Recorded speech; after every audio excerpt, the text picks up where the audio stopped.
ভৌতাত্মা পুরুষ কৃষ্ণ পদমলং ন মঞ্চতি মুক্ত সর্ব পরিক্লেশ পান্ত সশরণম যথা। বলছেন যার হৃদয়টা ভগবানের কথা শুনতে শুনতে ধৌত হয়ে যায়, অর্থাৎ বিধৌত বা ধুয়ে যায়, যার হৃদয়টা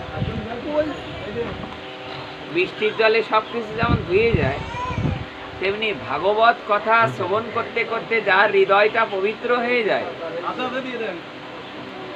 কতবার বললাম, শুনলো না, আবার দেখো তাই বলতে হলো। তারপরে বলো, অনেকদিন পথিক যখন বাইরে থাকেন, পথিক বাইরে থাকবার পর তার পথের ক্লেশ হওয়ার কারণে পথে পথে অনেক কষ্ট হয়। আচ্ছা, 1 মাস ব্যাপী যদি তীর্থে যান, তীর্থ থেকে ফিরে আসলেন যেদিন, দাদা খুব সম্প্রতি ভালো জানে, কারণ আমাদের রাজশাহী নিয়ে গেছিল। আমার মনে হয় যেদিন আমরা ফিরে আসলাম, ওই দিন যদি দাদাকে জিজ্ঞাসা করা হতো যে দাদা বাড়ি যাওয়ার পরে আবার একটু বেরোনো যায় না ওই মুহূর্তে, আমার মনে হয় দাদা বলবে যে আমি ক্ষমা চাচ্ছি, আমি কাল সকালে ছাড়া আর বেরোতে পারবো। আবার শুনুন কথাটি, কেউ যখন 2 দিন 4 দিন নয়, ওখানে ভাগবত বলছে যে অন্তত 1 মাস ব্যাপী কোন তীর্থ পরিভ্রমণ করার পর যদি কেউ নিজ বাড়ি নিজ গৃহে ফিরে আসে, সে ওই বাড়ি ছেড়ে ওই সময় আর বেরোতে চাইবে।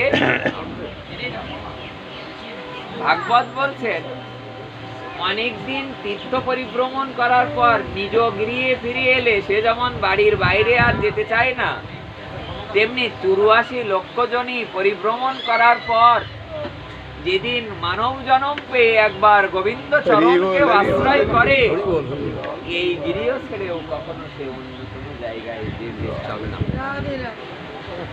তবে কি মা, সারা জীবন অন্যান্য জন্ম পেয়ে কত কুকুর বিড়াল, কত হস্তি পদ, কত কিছু জন্মগ্রহণ করে 84 লক্ষ জনই পরিভ্রমণ করে কেউ যদি একবার মনুষ্য জন্ম পায়, আর এই মনুষ্য জন্ম পেয়ে যদি একবার কেউ গোবিন্দ চরণে আশ্রয় করতে পারে, এই আশ্রয় ছেড়েও সে কখনো অন্য কোনো চরণে অন্য কোনো জায়গায় যাবে না।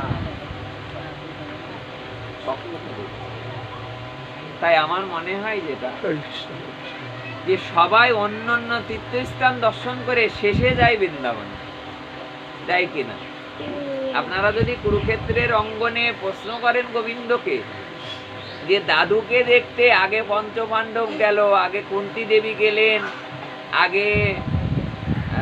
আগে ভক্তরা গেলেন, তারপরে গোবিন্দ গেলেন কেন? বলে কারণটা হলো যে আগে ভক্তদেরই দর্শন করতে হয়, অন্তিমে গিয়ে গোবিন্দ দর্শন হয়, অন্তিমে গিয়ে।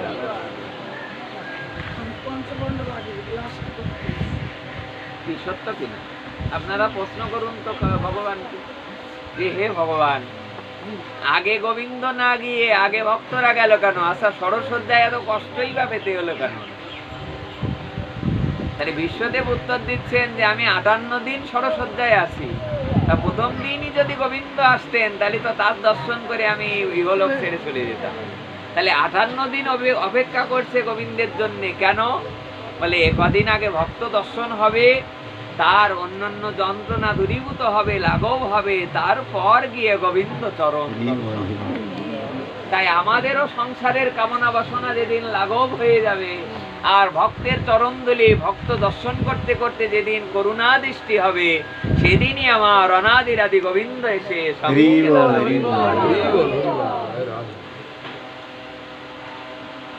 তাই সব তীর্থ পরিক্রমা করে তারপরে এসে দাঁড়ালেন শ্রীধাম বৃন্দাবনী। কে দাঁড়ালেন? আমার অদ্বৈত ঠাকুর, সাক্ষাৎ যিনি ভোলানাথ এবং মহাবিষ্ণু।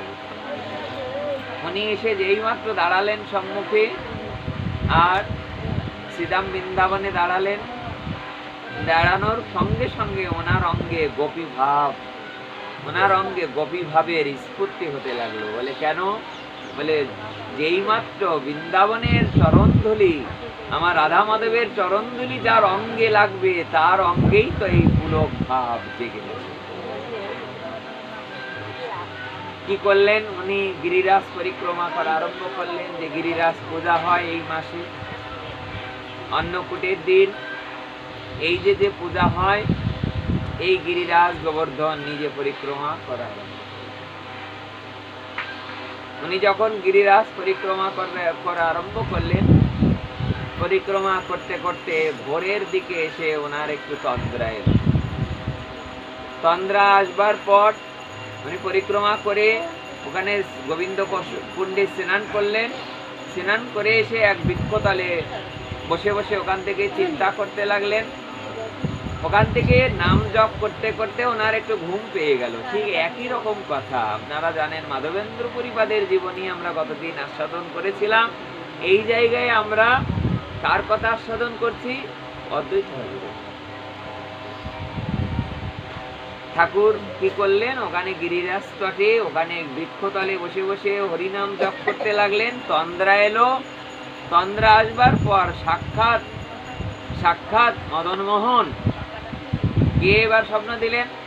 আগেরটা স্বপ্ন দিয়ে বলেছিলেন, আমি মদন গোপাল বলছি, আমি গোবর্ধনধারী গোপাল বলছি, আমি কুঞ্জ মধ্যে আছি, আমাকে তুমি উদ্ধার করো, উদ্ধার করে গোবর্ধনের তটে স্থাপন করো।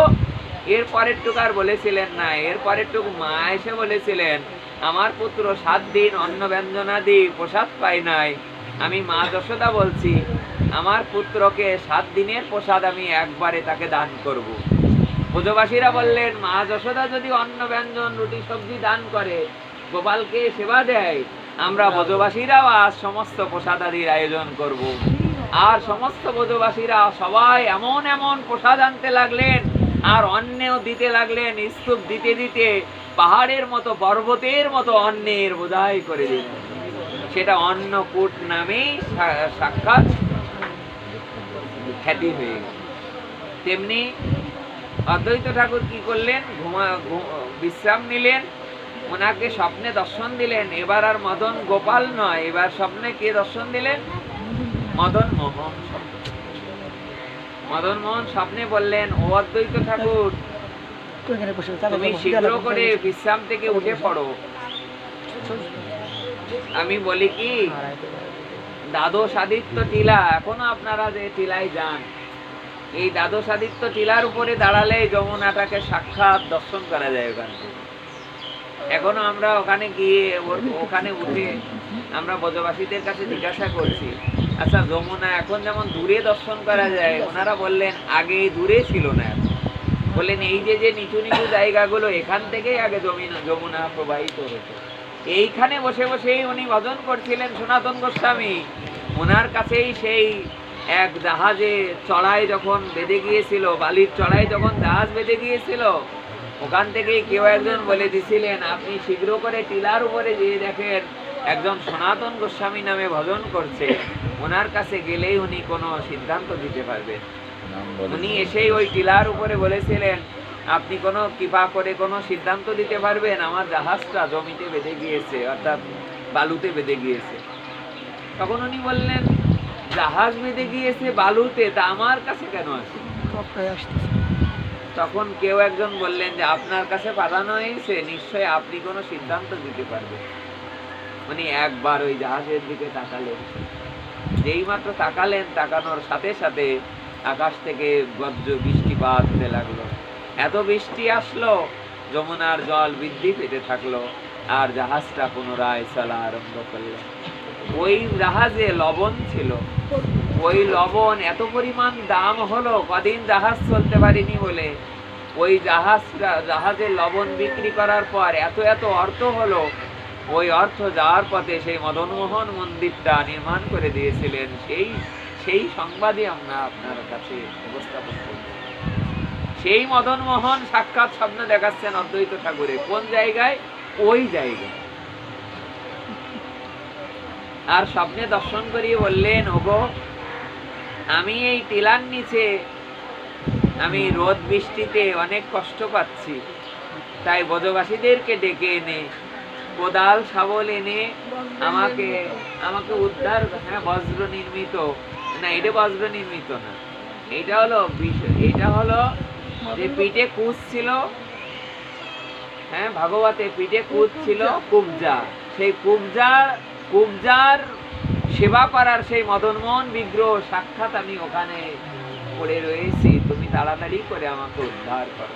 প্রেমসে বলো রাধা রানী কি জয়, রাধা রানী কি জয়। যেই মাত্র ঘুম ভেঙে উঠলেন, নয়ন দিয়ে প্রমাশ্রু দরদর করে পড়তে লাগলো। ওহো ভাগ্য আমার, আমি সমস্ত তীর্থস্থান ভ্রমণ করলাম, কিন্তু আমি গোবিন্দ দর্শন করতে পারলাম না। কিন্তু আজ আমায় গোবিন্দ সাক্ষাৎ স্বপ্নে দর্শন দিয়ে বললেন, আমার বিগ্রহকে উদ্ধার করো অদ্বৈত ঠাকুর। উনি ব্রজবাসীদের যেই মাত্র বললেন, ব্রজবাসীগণ, আমি কাল রাত্রে এক অদ্ভুত স্বপ্ন দেখেছি, আর এই দ্বাদশ আদিত্য টিলার নিচে মদন মোহন বিগ্রহ যা পূজা সেবা করত, সেই বিগ্রহ কুঞ্জ মধ্যে আছে। এই কথা বললে সবাই এক বাক্যে বিশ্বাস করে নিলেন। কেন বিশ্বাস করলেন? কারণ অদ্বৈত ঠাকুরের অঙ্গ কান্তি, অঙ্গজ্যোতি দেখে সবাই তাকে বিশ্বাস করলেন। বিশ্বাস করে কোদাল শাবল নিয়ে সবাই এগিয়ে গেলেন দ্বাদশ আদিত্য টিলার দিকে।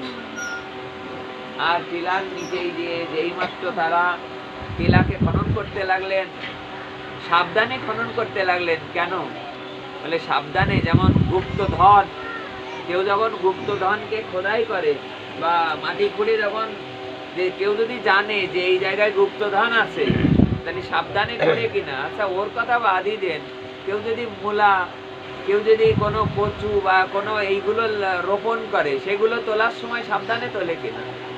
তাই খুব সাবধানে সমস্ত ব্রজবাসীগণ ধীরে ধীরে ধীরে ধীরে ওটা খোদাই করতে লাগলেন, কর্তন করতে লাগলেন মৃত্তিকা। আর মৃত্তিকা কর্তন করতে করতে হঠাৎ করেই নয়ন গেল যে সাক্ষাৎ মদন মোহনের বিগ্রহটা সাক্ষাৎ। ওখান থেকে বুঝতে পারলেন যে এই তো আমার মদন মোহনের বিগ্রহ। বিরাট বড় ভারী বিগ্রহ ওনারা তুললেন।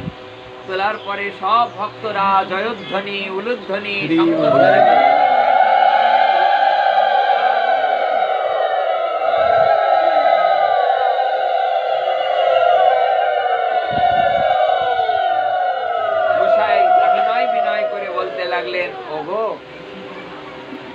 বিনয় করে বলতে লাগলেন, ওগো এক কাজ করুন, গোবিন্দ সরোবর থেকে ঠিক যেমন ভাবে গোবর্ধনধারী গোপালকে উত্তোলন করে সেখানে সহস্র ঘট জল দ্বারা, অর্থাৎ 1000 ঘট জল দ্বারা যেমন তার অঙ্গ মার্জন করা হয়েছিল, এবারও সেইভাবে।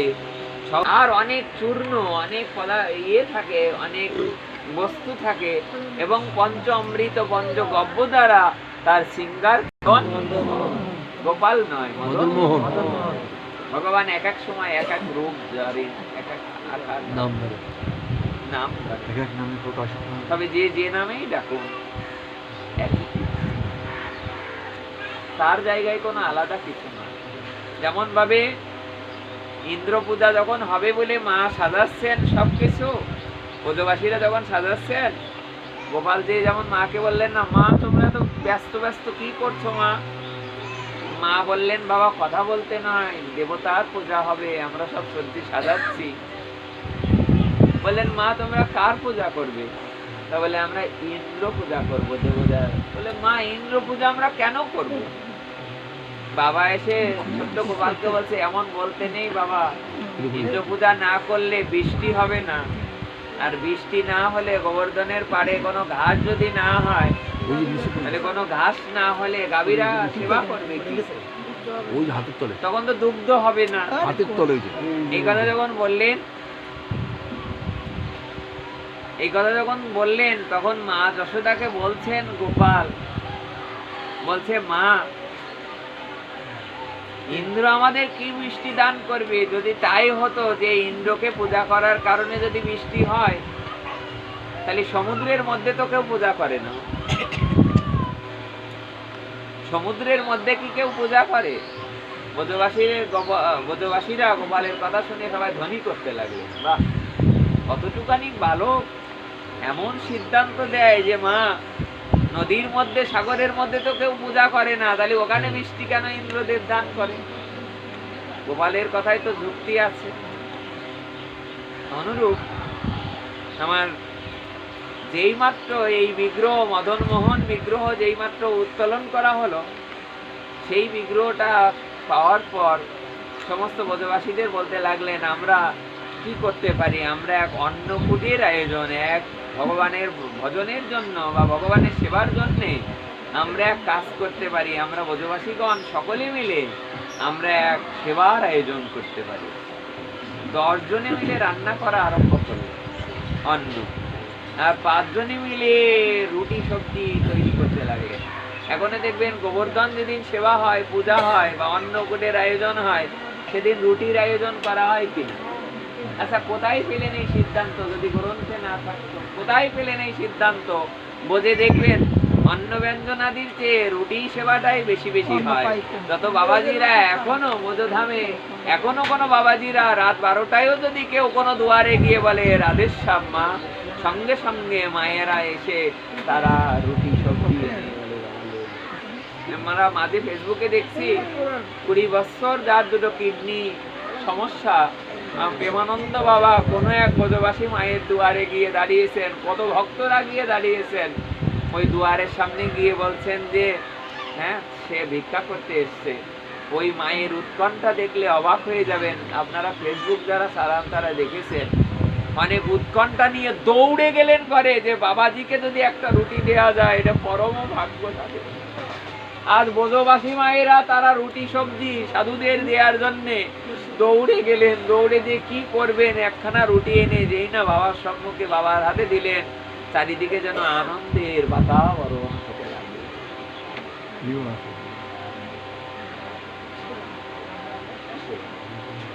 তাই সেবা যদি শিখতেই হয় ব্রজবাসীদের কাছে, সেবা যদি শিখতেই হয় সাধুদের কাছে, সেবা যদি শিখতে হয় মা নন্দরানী, মা যশোদার কাছ থেকে শেখো।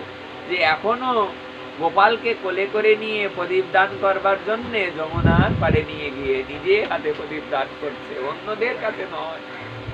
মা যশোদা স্বয়ং প্রদীপ দান করার জন্য নিজে হাতে করে গোপালকে কোলে করে নিয়ে, ভগবানকে কোলে করে নিয়ে বোঝে গিয়ে যমুনার পাড়ে গিয়ে প্রদীপ দান করছে। কি করলো? নিয়ে গিয়ে সবাইকে বললেন স্তূপ আকারে যেভাবে যেভাবে করে সাজানোর প্রয়োজন এমন ভাবে সবাই অন্ন ব্যঞ্জনাদি আর 56 ভোগের আয়োজন হয়েছে। আর রুটি সবজি আদি সজ্জিতকরণ করতে করতে এমন মনে হয়েছে ঠিক যেমন ভাবে মা যশোদার সময়ে বা গোবর্ধনধারী গোপালের সময় যেমন অন্নকূট করা হয়েছিল, তেমন যেন অন্নের পাহাড় সাজিয়ে দিয়েছে। পূজা হলো, চারিদিকে যেমন আলোচনা হতে লাগলো। হিন্দুদের এক বিগ্রহ প্রকাশ পেয়েছেন, যে বিগ্রহর নাম হলো মদন মোহন। সেই বিগ্রহটা সবাই চলো না আমরা দেখতে যাই।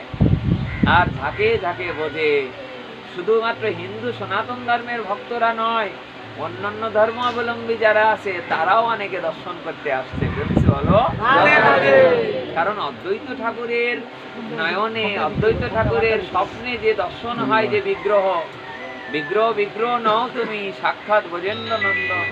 আর এই বিগ্রহ তো অন্য কেউ সেবা করতো না, সেবা করতো সাক্ষাৎ পূজা। সেই বিগ্রহটা যখন সেবা হচ্ছেন, অদ্বৈত ঠাকুর সেদিন প্রভাতে উঠে বলতে লাগলেন, আজ এই বিগ্রহ সেবা করার জন্য আমি এক ব্রাহ্মণের হাতে দায়িত্ব দিয়ে আমি একটু ভিক্ষায় যাব।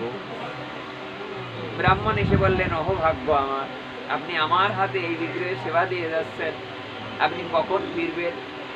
উনি বললেন, আমি সন্ধ্যা লগ্ন, সন্ধ্যা হব সন্ধ্যার আগেই ফিরে আসবো। আর বোঝে ভিক্ষা করতে বেরিয়েছেন কে? সাক্ষাৎ অদ্বৈত ঠাকুর। বলছে বলো, কেন করছেন তারা এমন? স্বয়ং মহাবিষ্ণু, স্বয়ং সদাশিব, তারাও বোঝে গিয়ে ভিক্ষা করছেন। কি শেখাচ্ছেন আমাদের? বলে শিখাচ্ছে আমরাও যদি বোঝে যাই, আমরাও গিয়ে যেন ব্রজবাসীদের দুয়ারে আমরাও যেন ভিক্ষার হাতটা দেবী, আমরাও যেন অভিমান না করি, যে বোঝে গিয়ে যেন আমাদের অভিমান না হয় যে আমরা যেন ভিক্ষা করতে কুণ্ঠাবোধ। ভিক্ষা করতে গেলেন, দুপুর বেলায় ভোগ লেগেছেন, ভোগ লাগানোর পরে ঠাকুরকে শয়নে দেওয়া হয়। আর মন্দিরের যখন কপাট বন্ধ করে দিয়ে যে ব্রাহ্মণকে পূজা বা সেবার দায়িত্ব দেওয়া হয়েছিল, উনি সেবা দেওয়ার পরে উনি বিশ্রামে গেছেন। কিন্তু বিশ্রাম উনি যেই মাত্র বিশ্রাম সমাপন করে উনি যে উঠেছেন, এসে দেখে মন্দিরের চারিদিকে হাজারো ভক্ত সমাগম। ঠাকুর এসে বলতে লাগলেন, আপনারা এত ভক্ত একসাথে? বলতে লাগলেন, আপনি ভিতরে গিয়ে দেখুন, সবাই কান্নাকাটি করা আরম্ভ করেছে। ভিতরে গিয়ে দেখুন, বিগ্রহ মন্দিরে নেই। যেই মাত্র বলেছেন, অদ্বৈত ঠাকুর ফুপিয়ে ফুপিয়ে কাঁদতে লাগলেন, চিৎকার দিয়ে দিয়ে কাঁদতে লাগলেন, হা মদন মোহন, হা মদন মোহন, হ্যাঁ কৃপা করেছিলে, জয় রাধে, কৃপা করেছিলে, জয় রাধে, জয় গৌর। মাইক্রোফোনে কথা হয়নি, হবে না। তেমনি কারেন্ট তারের সাথে তার যেমন যুক্ত না করলে আলো জ্বলে না, তেমনি গুরুদেবের সঙ্গে, গোবিন্দের সঙ্গে, ভক্তদের সঙ্গে যুক্ত না হওয়া পর্যন্ত কৃপা হবে না। বলে রাধা রানী কি, রাধা রানী কি। তো যুক্ত হতে হবে ভগবানের সাথে। তেষাং সতত যুক্তানাং ভজতাং প্রীতি পূর্বকম দদামি বুদ্ধি যোগং তং যেন মানুপজান্তিতে। এটা বলে আমরা বিশ্রাম রাখবো। অদ্বৈত ঠাকুর কাঁদতে লাগলেন যে মন্দিরে বিগ্রহ নেই কেন, দেব নেই কেন, খুব কাঁদতে লাগলেন। ব্রজবাসীরা অনাহারে থাকলেন সারা রাত। সাথে অদ্বৈত ঠাকুর উপবাস করে রাত্রে ঘুমাতে গেলেন। সারা রাত সেবা না পাওয়ার কারণে গোবিন্দের হৃদয়ে তো কষ্ট হচ্ছে। আচ্ছা, ভক্তের কষ্ট হলে কার কষ্ট হয়? বলে ভক্তের কষ্ট হলে গোবিন্দের কষ্ট হয়। কি করে বুঝবেন? বলে তাই যদি না হতো তাহলে সুরদাসকে গোবিন্দ দুধ এনে দিতেন না। তাই যদি না হতো তাহলে বিল্লমঙ্গল ঠাকুরকে কখনো দুগ্ধ এনে দিতেন না। তাই যদি না হতো তাহলে ভক্তরা অনাহারে থাকলে গোবিন্দ কখনো দুধের হাড়ি নিজে এনে মাধবেন্দ্র প্রসাদকে দিতেন না। তাই ভক্তের কষ্ট হলে গোবিন্দের কষ্ট হয়। মায়ের কষ্ট হলে যেমন সন্তান বুঝতে পারে, আবার সন্তানের কষ্ট হলে মা বুঝতে পারে। অদ্বৈত ঠাকুর বিশ্রামে আছেন, না সেবা করে রাতের বেলায় স্বপ্নে দর্শন দিচ্ছেন মদন মোহন। অদ্বৈত ঠাকুরকে বলছেন, ঠাকুর ব্রজবাসীদেরকেও না খেয়ে রেখেছো, তুমিও না সেবা করে তুমিও ঘুমিয়ে আছো কেন? সেবা না করে ঘুমিয়ে আছো কেন? স্বপ্নে বলতে লাগলেন, মন্দিরে দেব নাই, ভগবান নাই, বিগ্রহ চুরি হয়ে গেছে। তাই যে বিগ্রহ চুরি হয়ে যায় সেখানে আমার সেবা করে আর লাভটা কি? তাই তিনি অনাহারে আছে। মদন মোহন বলতে লাগলেন, শোনো অদ্বৈত ঠাকুর, ভগবান কখনো ভক্তকে ছেড়ে যেতে পারে না। আবার শোনো, ভগবান কখনো ভক্তকে ছেড়ে যেতে পারে না। একবার যখন তোমাকে স্বপ্নে দান করা হয়েছে, তাই সেই স্বপ্নের বিগ্রহ তোমাকে ত্যাগ করে কখনো ভগবান যেতে পারে না। তখন স্বপ্নের পরে বলতে লাগলেন ঠাকুর, বলতে লাগলেন, তাহলে মন্দিরের মধ্যে বেদিতে ভগবানের বিগ্রহ কোথায় গেল? তখন মদন মোহন সাক্ষাৎ স্বপ্নে দর্শন করতে লাগলেন, দর্শন করাতে লাগলেন, শোনো, কোটি কোটি যুগ যুগ জন্ম ধরেও, যুগ যুগ ধরেও যোগীগণ মণিগণ যেমন ভগবানকে লাভ করতে পারে না, ভগবানকে দর্শন করতে পারে না, আমার সেই বিগ্রহ কিছু মেলোচ্ছগণ এসেছিল আমার বিগ্রহকে ভেঙে দেওয়ার জন্য। তাই আমার বিগ্রহকে তারা যাতে দর্শন করতে না পারে তার জন্য আমি লুকিয়ে রয়েছি। তবে মদন মোহন বিগ্রহ তো অনেক বৃহৎ বড় বিগ্রহ, তাই আমার এই বিগ্রহ আমি কোথায় তৎক্ষণাৎ লুকাবো? তাই আমার বিগ্রহকে লুকানোর জন্য আমি সাক্ষাৎ ছোট মদন গোপাল হয়ে গেছি। এতদিন ধরে আমাকে মদন গোপাল নামেই পৃথিবীর লোকজন জানতো। এখন থেকে আমি ছোট ছোট বিগ্রহ রূপে প্রকাশ পাবো, এর জন্যই আমি ছোট বিগ্রহ হয়ে ফুলের সাজির মধ্যে পালাও রয়েছি। মদন মোহন কি হয়ে গেলেন? মদন গোপাল। বললেন, আগে যেমন আমার এই বিগ্রহ এক মন্দির থেকে আরেক মন্দির, এক বাড়ি থেকে আরেক বাড়ি নিয়ে যেতে পারত না, এখন কৃপা হবে আমি এক জায়গা থেকে আরেক জায়গায় আমি পদার্পণ করতে পারবো। বিশ্বাস না হয় কীর্তনের পর, পাঠের পর, প্রসাদ পাওয়ার পর এদের ঘরে গিয়ে দেখো যে একেবারে কোম্পানি খুলেছে গোপাল। আমি সেই কথাটা বলছিলাম না, যে এই জায়গায় গোপালের কোম্পানি, এত এত গোপাল দেখলে যেন দৃষ্টি স্থির হয়ে যাবে। অদ্বৈত ঠাকুর বলতে লাগলেন, বাহ ঠাকুর, তোমার এই লীলা, তোমার এই লীলা বোঝা বড় কঠিন। সঙ্গে সঙ্গে ভিতরে গেলেন, অন্দরে গিয়ে স্নান করলেন, ভিতরে গেলেন, গিয়ে খুঁজছেন দেখি গোপাল কোথায় লুকিয়ে আছে, কোথায় লুকিয়ে আছে। গিয়ে দেখছেন সেই যে ফুলের সাজি, সেই সাজিটার মধ্যে গোপাল মূর্তি দেখে উনি আনন্দে আটখানা হয়ে আনন্দ করতে লাগলেন। ওনার আনন্দ দেখে ব্রজবাসীরা জয়ধ্বনি করতে লাগলেন।